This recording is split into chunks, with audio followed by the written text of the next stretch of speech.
Byari ku cyumweru tariki ya 24 Ukuboza 1989 mu gisi yose ari mu myiteguro ya Noheli, aho igihugu cya Liberia cyo cyahise kinjira mu kajagari gakomeye ubwo itsinda rito ry'abarwanyi ryambukaga umupaka riturutse muri Cote d'Ivoire ryari riyobowe na Charles Taylor, wahoze ari umukozi wa leta wari waraturutse gereza yo muri Leta Zunze Ubumwe za Amerika ku manywa y'ihangu. Iri tsinda ryitwaga umuryango w'inyeshyamba NPFL ryari rifite intego yo gukuraho ubutegetsi bwa Perezida Samuel Doe wari uzwiho kuyobora nabi igihugu, ngaho ubutegetsi bwe bwari bwaragaragayemo ruswa ikabije ngo amahirwe bamwe hifashishwe ku bwoko cyangwa se hashingiwe ku bwoko, ndetse n'ikorwa ry'ihohoterwa rikabije ku baturage. Abasirikare ba Charles benshi muri bo bari urubyiruko ruto, cyane cyane abakomokaga mu moko yitwa Giyo na Mano. Aya moko yari yarasigajwe nyuma n'ubutegetsi bwa Deo. Batangiye kugira inkunga y'abaturage mu bice by'aho bari batangira urugamba, uko inyeshyamba za NPFL zigaragazaga nk'abaje kubohora abaturage mu butegetsi bw'igihugu bwa Deo. Ariko igisubizo cya leta ntabwo kigeze gitinda, kuko cyari gikomeye cyane, aho ingabo za leta ya Liberia zari ziganje cyane mu bwoko bw'abakahma bwari bushyigikiwe na Deo. Aba batangiye kwibasira abaturage bari mu mijyi yari imaze gufatwa n'inyeshyamba, by'umwihariko zibasira abo mu moko ya Giyo na Mano. Ibi bikorwa byose by'ubugome byatumye abaturage barushaho gushyigikira Charles. Icyari gitangiye ari imirwano mito mu gace kamwe cyahise gihinduka intambara yagutse mu gihugu hose. Amakimbirane ashingiye ku moko yarushijeho gukara, ubwicanyi n'andi mahano bikomeza kwiyongera, aho ingabo za Charles zagendaga zaguka cyane, byageze aho ubwo zageze no kuzenguruka umurwa mukuru wa Monrovia. Igitero cya Charles cyatangije intambara y'abene igihugu yamaze imyaka 14, ubwo ni ukuva mu 1989 kugeza muri 2003, aho yasize igihugu cyarasenyutse bikomeye. Abantu barenga nibura 2500 bahasize ubuzima, habayeho ibyaha bikomeye by'intambara, ndetse igihugu gisigarana ibikomere bikomeye cyane mu mitekerereze y'abaturage.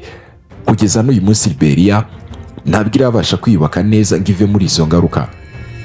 Tariki ya 2 Kanama 1997 Charles yabaye perezida wa Liberia, ariko uwo munsi ntiwari uw'ibyishimo nk'uko byari byitezwe nk'umuntu wari ugiye kuyobora. Wari umunsi wuzuyemo ubwoba, umunaniro n'icyizere gike cyane cyazaza. Ku baturage benshi ba Liberia ibi ntibyari insinzi, ahubwo byari ukwemera ko ibintu byifashe nyuma y'imyaka 7 y'intambara ikomeye cyane yabaye muri Afurika. Ubuzima bwa Charles ni imwe mu nkuru zikomeye kandi zidasanzwe mu mateka ya Afurika ya none. Ni urugendo rwatangiye mu buzima busanzwe, ariko rukaza guhinduka imvururu, intambara no kwamamara ku rwego mpuzamahanga mu buryo bubi. Charles yavuze tariki ya 28 Mutarama 1948, avukira mu gace ka Ligiton, umujyi muto uri mu ntara ya Masrodo ni muri Liberia. Yavukiye mu muryango w'abitwa abanyaliberia kavukire babaga muri Amerika. Ni itsinda ry'abantu bakomoka ku birabura bo muri Amerika babohowe mu bucakara bakaza gutura muri Liberia mu kinyejana cya 19. Nubwo iri tsinda ritari rinini mu mubare, ariko bari bafite ububasha bukomeye cyane mu bya politike, ubukungu n'imibereho y'igihugu mu gihe kirenga ikinyejana. Se wa Taylor, Nelson Taylor, yari umucamanza kandi ari umwe mu bantu bakomeye cyane mu itsinda ryari rifite ijambo rikomeye mu gihugu. Nyina Bernice Taylor nawe yari umuntu ufite aho ahuriye cyane n'abakomoka mu buyobozi. Nubwo yakomokaga mu muryango ufite ijambo rikomeye, ubuzima bwe akiri muto ntabwo bwari bworoshye cyangwa se butekanye nk'uko ushobora kubitekereza. Ababyeyi be batandukanye akiri muto cyane. Ubuzima bwe bw'icyo gihe bwakomeje kurangwa n'akato mu by'amarangamutima, uburere bukomeye, ndetse no kubona ko hakiri kare itandukaniro rikomeye ryari mu mibereho y'abantu muri Liberia. Akiri umwana arimo gukura, yagaragaje ubwenge bwinshi no kwigirira icyizere, ariko kandi akagira n'imyitwarire yo kutumvira abantu byoroshye biri aho ngaho. Yize mu ishuri ryo muri Liberia, aho yari azwi kuvuga atarya iminwa na gato no kugira amasika akomeye mu bya politike. Muri icyo gihe sosiyete ya Liberia yari yuzuyemo ubusumbane bukabije cyane. Abanyamerika kavukire bava muri Liberia nibo bari bafite ubutegetsi n'ubutunzi, mu gihe abaturage kavukire ari nabo bari benshi mu gihugu basigajwe inyuma mu bya politike no mu bukungu. Ibi byose mvuze byatumye habaho inzangano no kutizerana hagati yabo, ndetse n'abakiri bato bakomoka muri iri tsinda riri ku butegetsi nka Taylor batangiye kubona ko ubutegetsi buriho bufite ibibazo bikomeye cyane. Mu gihe yari akiri umusore yatangiye gushishikarizwa n'ibitekerezo byo guhindura ubutegetsi byarimo gukunda igihugu ndetse n'impinduka zikomeye za politike. Mu ntangiriro z'imyaka mu 1970 yagiye muri Leta Zunze Ubumwe za Amerika gukomeza amashuri ye makuru. Yize ibijyanye n'ubukungu na siyansi ya politike muri kaminuza ya Bentley iri muri Massachusetts. Igihe yamaze muri Amerika cyahinduye cyane imitekerereze ye kuko byagize uruhare rukomeye cyane mu bikorwa by'abanyeshuri bigaragambyaga ndetse no mu bya politike b'abanyaliberia aba babaga mu mahanga, aho yateguraga imyigaragambyo yamagana ubutegetsi bwa Liberia bwari buyobowe na Perezida William Tobote. Taylor yigaragaje nk'umuntu washakaga impinduka zikomeye cyane, yamagana ruswa n'ubusumbane bwari mu gihugu cye. Ariko ni icyo gihe nyine kuko yatangiye kumenyekanaho imyitwarire yo gushaka gutegeka abandi, gukoresha amayeri no kugira inyota ikabije yo kugera ku butegetsi. Bamwe mu bakoranaga nawe mu bya politike, bamwe mu bakoranaga nawe mu bikorwa bya politike bamusobanuraga nk'umuntu ufite ijambo rikurura abantu ariko kandi uteye impungenge. Umuntu wabonaga politike nk'umukino aho utsinda cyangwa se ugatsindwa burundu. Mu mwaka wa 1980 ibikorwa byose bya politike muri Liberia byahindutse mu buryo bukomeye cyane. Perezida Tobote yishwe mu ihirikwa ry'ubutegetsi ryarimo amaraso menshi ryakozwe n'umusirikare wo ku rwego rwo hasi witwaga Samuel Do. Uyu niwe wabaye umuyobozi wa mbere kavukire wa Liberia afashe ubutegetsi. Ibyatumye ubutegetsi bwari bumaze imyaka irenga 100 buyoborwa n'abanyaliberia kavukire burangira gutyo. Nubwo Charles yakomokaga muri iryo tsinda ryari risanzwe riyoboye, we yahise yishyira ku ruhande rw'ubutegetsi bushya, aho yabonye amahirwe yo kugera ku butegetsi.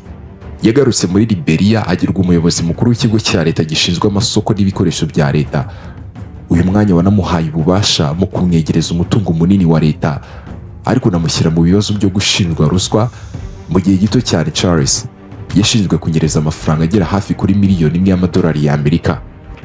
Nubwo hari hakiri impaka niba byari ukuri cyangwa se ari politike yo kumuharabika, icyagaragaye n'uburyo ki Charles yatakaje icyizere cya Perezida Samuel Do. Ibi byanatumye mu mwaka wa 1983 atoroka Liberia atinya gufungwa cyangwa se kwicwa. Yagarutse muri Amerika, aho ubutegetsi bwa Samuel Do bwamusabye ko agaruka muri Liberia ngo aburanishwe. Mu 1984 Charles yarafashwe afungirwa muri gereza ya Plymouth, aho yarategerejwe koherezwa muri Liberia. Gufungwa kwe kwabaye intandaro y'impinduka zikomeye cyane mu buzima bwe. Mu gihe cyose yari muri gereza yitaga imfungwa ya politike, avuga uburyo ki byashinjwaga byose byari ibinyoma byagambiriye kumucecekesha gusa. Muri icyo gihe kandi yatangiye kugirana umubano n'abandi bafungwa, abarinzi ba gereza ndetse n'abandi bantu bari hanze. Kandi nubwo yari afunzwe yatangiye gutekereza ku hazaza he, bitari ugutoroka gusa ahubwo no kwihorera no kongera gushaka ubutegetsi hasi no hejuru. Icyo gihe Charles yari muri gereza cyaramukomerekeje cyane mu mitekerereze, kimwongerera ukwizera no gukoresha imbaraga, kari bwo buryo bwonyine bwo kugera ku butegetsi muri Liberia, aho gukoresha inzira zo kuvugurura igihugu mu mahoro. Mu kwezi kwa Nzeri 1985 Charles yaturutse gereza mu buryo bwateje impaka nyinshi mu mateka y'Amerika nk'uko byatangajwe ku mugaragaro. Charles we n'abandi bafungwa 4 barazamutse banyuze mu idirishya, bahuza amashuka y'ibitanda, bayagira nk'umugozi, ari nabwo bamanuka ku rukuta rwa gereza barahunga. Ntabwo bigeze bongera gufatwa ukundi. Ariko uburyo yaturutse bwateje impaka nyinshi mu gihe kinini. Hari abemeza ko yaba yarafashijwe n'abantu bo hanze, ngo kandi ko bishoboka cyane ko harimo n'inzego z'ubutasi z'ibihugu bikomeye zari ziri kumubonamo umuntu ushobora kubafasha mu nyungu za politike z'igihe cy'intambara y'ubutita muri Afurika y'Uburengerazuba. Nubwo nta gihamya ihamye kigeze gitangwa, ariko uburyo ibi byose byakozwe mu buryo bworoshye bwateye benshi kwibaza byinshi. Nyuma yo gutoroka Charles yabaye nk'uburiwe irengero mu gihe runaka. Nyuma yaje kugaragara muri Libya, aho yahawe imyitozo ya gisirikare iyobowe na Muammar Gaddafi. Icyo gihe kandi nicyo cyaranzwe n'impinduka zikomeye mu buzima cyangwa se mu rugendo rw'ubuzima bwe. Ava ku kuba umunyapolitiki uhunze ahinduka umuyobozi w'impinduramatwara witegura intambara hasi no hejuru. Gufungwa kwe no gutoroka ntabwo byigeze bimucogoza na gato, ahubwo byaramukomeje. Uwari ugiye guteza Liberia intambara ikomeye yaramaze kurenga umurongo w'imitekerereze n'imyitwarire. Yemeza ko gukoresha urugomo ari ngombwa kandi ko bifite ishingiro mu gihe afite ikintu ashaka kugeraho. Mu mpera z'imyaka yo mu 1980 igihe Charles yongeye kugaragara muri Afurika y'Uburengerazuba, ntabwo yari akiri umunyapolitiki ushaka kuzamuka gusa, ahubwo yari umuntu wuzuye inzika, ubuhunzi, guhemukirwa ndetse n'inyota ikabije yo gufata ubutegetsi. Ubuzima bwe bwo mu bwana, amashuri, gufungwa no gutoroka byose byabaye urufatiro rw'urugendo rwe rwari rugiye gusenya Liberia no guhungabanya akarere kose mu buryo bwihuse. Uburakari bwa Charles kuri Perezida Samuel Doe ntibwaje mu kanya gato, kandi ntibwari bwa nyarureshwa, bwaje bwiyongera mu myaka myinshi bushingiye ku kumva yarahemukiwe, ubwoba, gusuzugurwa, inyota ya politike. Uburakari bwaje kuvamo umugambi wateguwe neza wo kugaba igitero ku gihugu cye cyamubyaye kikanamwigisha, atagamije gusa gukuraho Samuel Doe ku butegetsi, ahubwo yaragamije no gushyira ku isonga ry'ejo hazaza aho Liberia bazajya bayibona bakayibwira mu isura ye. Inzika ya Charles yatangiye ubwo yari amaze igihe gito, ariko afite agaciro kanini mu butegetsi bwa Samuel Doe. Nyuma y'irekwa ry'ubutegetsi ryo mu 1980 ryahitanye Perezida William Tobote, Samuel Doe yarakeneye abantu bize kugira ngo agaragaze ko ubutegetsi bwari bufite ishingiro. Charles wari uvuye muri Amerika yagizwe umuyobozi mukuru w'ikigo cya leta gishinzwe amasoko n'imari nabivuze hejuru. Uyu mwanya wamwegereje cyane ubutegetsi, unamuha uburyo bwo kugera ku mutungo wa leta no ku bantu bafite ijambo muri politike, ariko umubano wa Samuel Doe ntabwo wamaze kabiri. Yashinzwe kunyereza hafi miliyoni imwe y'amadolari ya leta. Ari mu buhungiro rero, uburakari bwe bwahindutse ubwoba n'urwango rukomeye. Leta ya Doe yasabye Amerika ko yamugarura, bituma n'ubundi Tyler yizera ko naramuka agaruwe muri Liberia ashobora kwicwa cyangwa se agafunga ubuzima bwe bwose. Igihe yafatirwaga muri Massachusetts cyatumye arushaho kwizera ko Samuel Doe amuhiga hasi no hejuru. Yatangiye kubura uburyo ki Samuel Doe atari nk'umunyapolitike bahanganye gusa, ahubwo ko ari nk'umuntu ushaka kumurimbura burundu akava mu buzima. Ibi byahinduye imitekerereze ya Charles. Muri icyo gihe yitegereje uburyo Samuel Doe yayoboraga igihugu akoresheje ivangura rishingiye ku moko n'iterabwoba. Ingabo ze zari ziganje n'abo mu bwoko bwa Kahba, ngo zakoraga ubwicanyi bukomeye ku baturage bo mu moko ya Giyo na Man, cyane cyane nyuma y'ibigeragezo byo guhirika ubutegetsi bwananiranye hagati yo mu 1980. Charles yabonye aya mahano ko yateje uburakari bukomeye mu baturage, ibyashoboraga gukoreshwa mu nyungu ze, aho ibibazo bye bwite byahuriranye n'uburakari bw'igihugu cyose. Gukuraho Samuel Doe byashoboraga kugaragazwa nk'ubutabera no kubohora igihugu. Nicyo gihe Charles yateguye igitero buhoro buhoro kandi mu buryo bwitondewe. Nyuma yo gutoroka gereza mu 1985 yagiye muri Libya afata ikintu cyose kijyanye n'imyitozo. Nyuma yaje kunyura muri Burkina Faso no muri Cote d'Ivoire, aho yubakaga bucece imiyoboro y'ubufasha ashaka inzira yo kwinjiza abarwanyi n'intwaro. Aho gutangiza intambara isanzwe, Charles we yahisemo gukoresha itsinda rito. Iri ryagendaga ryihuta ariko ryitwaga National Patriotic Front of Liberia. Yahisemo gutangirira mu ntara yitwa Niba, kubera ko iyo ntara yari irimo abafite urwango rukomeye ku butegetsi bwa Samuel Doe. Gutangira urugamba aho abaturage basanzwe bari bafite uburakari byatumye abona abamushyigikiye vuba, ndetse n'abinjira mu ngabo ze bakomeza kwiyongera mu buryo budashidikanywaho. Umugambi we wari ushingiye ku gukwirakwiza ubwoba, gutuma ingabo za leta zitatana no guteza akajagari gatuma igihugu gisenyuka burundu, ariko kigasenyukirwamo imbere. Tariki ya 24 Ukuboza 1989, Charles yatangiye igitero mu gihugu cya Liberia aturutse muri Cote d'Ivoire. Yari kumwe n'abarwanyi bari hagati y'ijana n'ijana na 50. Iri tsinda rya NPFL ryinjiye mu ntara ya Niba, aho hari hasanzwe hari harabaye ihohoterwa rishingiye cyane ku moko. Nubwo mu ntangiriro bari badakomeye mu bya gisirikare, Charles we yari yizeye neza ikintu ari gukora. Abaturage bo mu moko ya Giyo na Man bari barakorewe ubwicanyi n'ingabo za Samuel Doe, bityo Charles yigaragazaga nk'uwaje kubarengera yewe no kubabohora. Ibi byatumye abaturage bamushyigikira cyane, imidugudu y'abatanga ibiryo, amakuru ndetse n'abarwanyi bashya. Ibi byose bitangira kumwiyungaho, byatumye mu byumweru bike gusa ingabo zitangira kwiyongera cyane. Uko imirwano yakwiraga, leta ya Liberia yatangiye gusenyuka. Ingabo za Samuel Doe zari zidafite imyitozo ihagije, zatangagwa na ruswa, zirangwa na ruswa, kandi abaturage bari batazishyigikiye na gato. Abasirikare bamwe batangiye gutoroka, abandi bakihindura amabandi. Charles yakoresheje neza ko kajagari. Ingabo ze zateye zigana mu murwa mukuru wa Monoliva, zikoresheje urugomo rukabije, byari mu rwego rwo kugira ngo bateze ubwoba ababarwanya yewe n'abaturage babifashishije.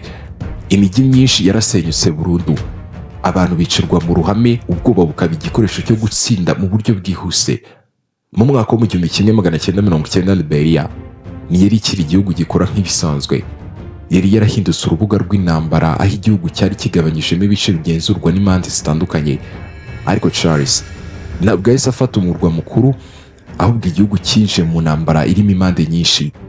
Havutse imitwe mishya y'inyeshyamba, cyane cyane wari uyobowe na Prince Johnson witandukanyije na Tyler Charles. Mu kwezi kwa Nzeri 1990 Prince Johnson yafashe Perezida Samuel Doe amukorera iyicarubozo maze aramwica, ndetse ibi byose bifatwa n'amashusho. Icyo gihe cyabaye nk'igihamya gikomeye cyatunguye isi yose. Nubwo Charles atari ahari ubwe, ariko urupfu rwa Samuel Doe rwakuyeho umwanzi we mukuru cyane, rurasiga icyo gikomeye cyane mu buyobozi bw'igihugu. Liberia yahise isigara idafite ubuyobozi bukomeye buhuza igihugu. Ariko aho kugira ngo urupfu rwa Samuel Doe rurangize intambara, ahubwo rwarushijeho kuyikaza. Charles yaramaze kwigarurira ibice byinshi by'icyaro cya Liberia, ariko ntabwo yari yarigaruriye umurwa mukuru wa Monrovia, wari ugihanganirwa n'imitwe itandukanye ndetse n'ingabo z'amahoro z'umuryango w'ibihugu bya Afurika y'Uburengerazuba. Charles yamaganye kumugaragariza ingabo, cyane cyane Nigeria, azishinja kwivanga mu bibazo bya Liberia, ariko mu by'ukuri izi ngabo nazo zamubujije gufata umurwa mukuru ku ngufu. Nubwo yari ababaye, Charles yahinduye uburyo yakoragamo. Yafashe icyemezo, niba adashobora gufata igihugu cyose ku mugaragaro, kazakora ibishoboka byose kugira ngo kitabasha gutegekwa neza keretse ari we muyobozi uriho. Mu ntangiriro no hagati mu myaka yo 1990 Charles yigaragaje nk'umuyobozi w'inyeshyamba ukomeye kurusha abandi muri Liberia. Yashinze ubutegetsi bwe bwihariye mu bice yagenzuraga bwitwaga Liberia nini. Yashyizeho inzego ze bwite z'imiyoborere, inkiko, imisoro, ndetse anatanga ibyangombwa byo gutembera. Icyicaro cye cyari mu gace kitwa Banga, kikaba aricyo cyari nk'ubwoko bw'ubutegetsi bwe. Yifashishije umutungo kamere nk'imirima ya rube, ibiti byo mu mashyamba, zahabu n'amabuye y'agaciro ndetse na diyama. Charles yubatse ubukungu bw'intambara bwamuhaga amafaranga yo gukomeza urugamba ndetse no kugaburira abo bakoranaga. Yafashaga imitwe y'inyeshyamba mu bihugu baturanye, cyane cyane umutwe witwaga Lof wo muri Sierra Leone, akawufasha mu ntambara mu gusubizwa akabona diyama. Ariko ibi byatumye agira ijambo rinini mu bibazo byo mu karere, aho yashoboye gukoresha umutekano muke nk'igikoresho cya politike. Yihinduriye ku kuva ku muyobozi w'inyeshyamba aba umuntu utagomba kwirengagizwa mu bya politike. Uko intambara yakomezaga, abaturage basanzwe ba Liberia barushagaho kunanirwa. Imyaka myinshi yo guhunga inzara, gufatwa ku ngufu n'ubwicanyi byasenye sosiyete burundu. Amashuri yarasenyutse, amavuriro arabura, ndetse n'igisekuru cyose gikura kizi ko ubuzima ari intambara gusa. Charles we yabyumvishe neza kurusha abandi. Yatangiye guhindura isura ye, ava ku muyobozi w'inyeshyamba ajya ku kwita umuyobozi cyangwa se umunyapolitiki ushaka amahoro. Habayeho ibiganiro byinshi by'amahoro mu myaka yo 1990, ariko byinshi byagiye bipfuba ku bushake bwa Charles igihe bitamuhaga inyungu. Uburyo bwe bwari bumwe, amahoro yemera gusa niyo yamugezaga ku butegetsi bwuzuye. Mu 1996, nyuma y'imyaka 7 y'intambara n'abantu barenga 200,000 bari bamaze gupfa, amahanga yashyize igitutu gikomeye kuri we. Amasezerano n'amahoro ya Abuja yanashyizeho gahunda yo gushyira hasi intwaro no gukora amatora. Ariko Charles yemeye gushyira hasi intwaro, abikora nk'igice kugira ngo ingabo ze zigume zikomeye mu gihe iz'abandi zagabanyutse. Ibi byagize uruhare runini cyane mu byavuye mu matora. Mu gihe amatora yategurwaga muri Nyakanga 1997, Charles yiyamamarije kuyobora igihugu ayoboye ishyaka rye, ariko kwiyamamaza kwe kwari gutandukanye cyane n'ibisanzwe mu matora ya demokarasi. Ntabwo byari bishingiye ku bumwe cyangwa se ubutabera, ahubwo yifashishije ubwoba. Hari intego yakwirakwiriye cyane mu baturage, nubwo itari yemewe ku mugaragaro. Yishe mama, yishe papa, ariko nzamutora. Iyi mvugo yagaragazaga ukuri gusharire kwa Liberia. Icyo gihe nyine abaturage benshi bizeraga ko aramutse atsinzwe igihugu cyasubira mu ntambara nta kabuza. Charles yari afite inyungu nyinshi, birimo kugenzura umutungo, kugera ku itangazamakuru n'ingabo zimushyigikiye. Abandi bahatanaga nawe bari baracitse intege, baratatanye, ndetse bamwe baratinyaga no kumurwanya ku mugaragaro. Nubwo abarebaga amatora bavuze ko yakozwe mu bwisanzure ku rwego runaka, ariko bemeye ko tari mu mucyo usesuye cyane. aho imyaka y'urugomo n'iterabwoba yari yarahinduye uko ibintu byose bikorwa. Tariki ya 19 Nyakanga 1997 Charles yatsinze amatora ku majwi agera kuri 75%. Nubwo yari menshi cyane, ariko byagaragaje ubwoba ku baturage kurusha uburyo ki bari bamushigikiye mu buryo bw'ukuri. Tariki ya 2 Kanama 1997 yaraye kuba perezida wa Liberia. Ku baturage benshi wari umunsi urimo amarangamutima avanze. Wari warateje intambara niwe wabaye perezida, ariko byibura imbunda zari zimaze gutuza mu gihe gito. Kugera kwa Charles ku butegetsi ntabwo byari insinzi ya demokarasi gusa, ahubwo byari igice cya nyuma cy'umugambi w'intambara yari imaze igihe kinini. Yinjiye mu gihugu ari kumwe n'inyeshyamba nkeya, asenya leta buhoro akoresheje urugomo, yishyira mu mwanya w'umuntu udasimburwa, hanyuma akoresha inyota y'abaturage yo kubona amahoro kugira ngo yemererwe kuyobora. Ubutegetsi bwe bwavukiye mu bwoba, aho umunaniro n'isenyuka rya politike kuva mu 1997 kugeza 2003. Ubutegetsi bwa Charles bwarazwe no gukandamiza abaturage, ruswa no gukomeza imyitwarire y'urugomo yari yaratangiriye mu ntambara. Nyuma yo gutsinda amatora yigaragaje nk'umuntu ushaka amahoro no kubaka igihugu cyasenyutse, ariko mu by'ukuri yayoboraga igihugu akoresheje ubwoba, amayeri no gukoresha nabi inzego za leta zari zimaze gucika intege. Yihutiye gufata ubutegetsi bwose, agenzura igisirikare, polisi n'ubutabera kugira ngo byose bimwumvire. Abamurwanyaga batangiye gucecekeshwa. Abanyamakuru, abaharanira uburenganzira bwa muntu n'abanyapolitike bamushyigikiraga bagaterwa ubwoba. Harimo n'ibiboko sinakubwira. Imiyoborere ye yari isa nk'iyo mu gihe cy'intambara, aho iterabwoba n'urugomo byari ibikoresho byo kuguma ku butegetsi. Yafashe n'ubutunzi bw'igihugu, cyane cyane ibiti byo mu mashyamba na diyama, ibikoresho byo kugabira abamushyigikiye no gutera inkunga intambara mu karere, cyane cyane muri Sierra Leone. Muri icyo gihe Liberia yabaye nk'isoko ryo gucuruzamo intwaro no gusahura umutungo kamere mu buryo butemewe. Nubwo yitaga umunyamahoro, ngo ntabwo yakemuye ibibazo byari byaratumye intambara ibaho. Amacakubiri ashingiye ku moko ngo yarakomeje, ruswa irakomeza, serivisi za leta zitangira kuzimira, ihohoterwa ry'uburenganzira bwa muntu ryarakomeje, ndetse no gukoresha abana mu ntambara byakomeje mu bice bimwe na bimwe. Demokarasi yasaga nk'agapfukamunwa k'ubutegetsi bw'igihugu. Ukuvanwa k'ubutegetsi bwa Charles kwatewe n'impamvu ebyiri, aho inyeshyamba nshya n'igitugu mpuzamahanga byiganzaga. Muri 2003 indi ntambara yongeye kubura. Imitwe ibiri y'inyeshyamba itangira gutera igihugu iturutse mu majyaruguru no mu majyepfo y'uburasirazuba, bifashishije uburakari bw'abaturage, ubukene, imyaka myinshi n'imiyoborere mibi yisubiragamo. Ingabo za Charles ntabwo zashoboye gutsinda uwo munsi, ndetse umurwa mukuru wa Monrovia watangiye guterwa, bigatera ubwoba cyane ko habaho ubwicanyi bukomeye ku baturage, ubishoboye agahunga. Muri icyo gihe kandi amahanga arimo Amerika, umuryango w'abibumbye n'umuryango wa Afurika yunze ubumwe, aba bashyize igitutu gikomeye cyane kuri Charles ngo ave ku butegetsi. Amaze kubona ko atagishoboye gutsinda no kuba yaramaganwe kubera ibyaha by'intambara n'ihohoterwa rikabije ry'uburenganzira bwa muntu, Charles yeguye ku mwanya wa perezida tariki ya 11 Kanama 2003. Nyuma yo kwagura ku butegetsi, Charles yahungiye muri Nigeria, aho yakiriwe mu buhungiro bwari bufite amabwiriza n'amasezerano agira uko agomba kubaho. Ibi byarangiye bishyize iherezo ku buyobozi bwe. Kuva icyo gihe Liberia yasigaye ifite ibibazo bikomeye bya politike n'ubukungu, byatewe n'uko ubutegetsi bwa Charles bwari bwarakomeje gukwirakwiza urugomo yari yaratangiye akiri umuyobozi w'inyeshyamba. Ubuzima bwe bwite bwari bufitanye isano ikomeye cyane n'ubuzima bwe bwa politike.